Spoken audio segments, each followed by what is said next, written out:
YCP మాజీ MP, ఆ party మాజీ నాయకుడు విజయసాయిరెడ్డి రాజ్యసభ సభ్యుడిగా ఉన్న కాలంలో ఢిల్లీలో వైసీపీ ఓ వెలుగు వెలిగింది. పార్టీ పరంగా, నాయకత్వం పరంగా ఏం కావాలన్నా చేయించుకున్నారన్న టాక్ ఉంది. పైగా కేంద్రంలోని పెద్దలతో సాయిరెడ్డి మంచి ర్యాపో మెయింటైన్ చేశారు.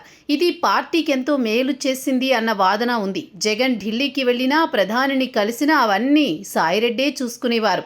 ఒక రకంగా వైసీపీని ఢిల్లీకి అనుసంధానం చేయడంలో సాయిరెడ్డి కీలక రోల్ పోషించారు అన్నది వాస్తవం. ఈ తరహా రాజకీయాలు వైసీపీకి బాగానే కలిసి వచ్చాయి కూడా. అయితే సాయిరెడ్డి పార్టీని వీడి రాజీనామా చేసిన తర్వాత ఆ స్థానాన్ని భర్తీ చేసేందుకు జగన్ తన సొంత బాబాయ్ వైవి సుబ్బారెడ్డిని వినియోగించుకోవాలని భావించారు. ఈ క్రమంలోనే ఆయనను రాజ్యసభాపక్ష వైసీపీ నాయకుడిగా కూడా ఎంపిక చేశారు. తద్వారా కేంద్రంతో మంచి సంబంధాలు పెంచుకున్నారని, పార్టీకి ఎలాంటి ఇబ్బందులు రాకుండా చూసుకుంటారని కూడా అంచనా వేసుకున్నారు. మరి వైసీపీ అధినేత అంచనాలు సఫలమవుతున్నాయా అంటే లేదనే చెప్పాలి. గత ఏడాదిన్నరగా కేంద్రంతో వైసీపీ సంబంధం అలానే ఉంది.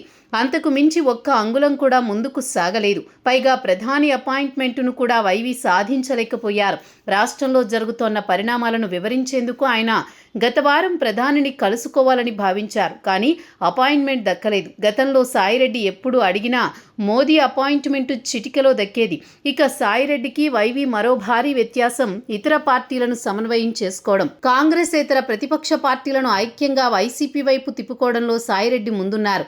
అందుకే 2024 ప్రారంభంలో జగన్ ఢిల్లీలో నిరసన వ్యక్తం చేసినప్పుడు ఇతర రాష్ట్రాల ఎంపీలను, కాంగ్రెసేతర ప్రతిపక్షాలను సాయిరెడ్డి ఏకం చేసి జగన్కు మద్దతుగా మాట్లాడించారు. కానీ ఇప్పుడు ఆ పరిస్థితి లేకపోగా వైవీని పెద్దగా ఎవరూ పట్టించుకోవడం లేదు. దీంతో సాయిరెడ్డి లాంటి రాజకీయాలను వైవి చేయలేకపోతున్నారని వైసీపీ నాయకులే వ్యాఖ్యానిస్తున్నారు. కానీ ఆల్టర్నేట్ లేకపోవడంతో ఆయననే కొనసాగిస్తున్నారని చెబుతున్నారు.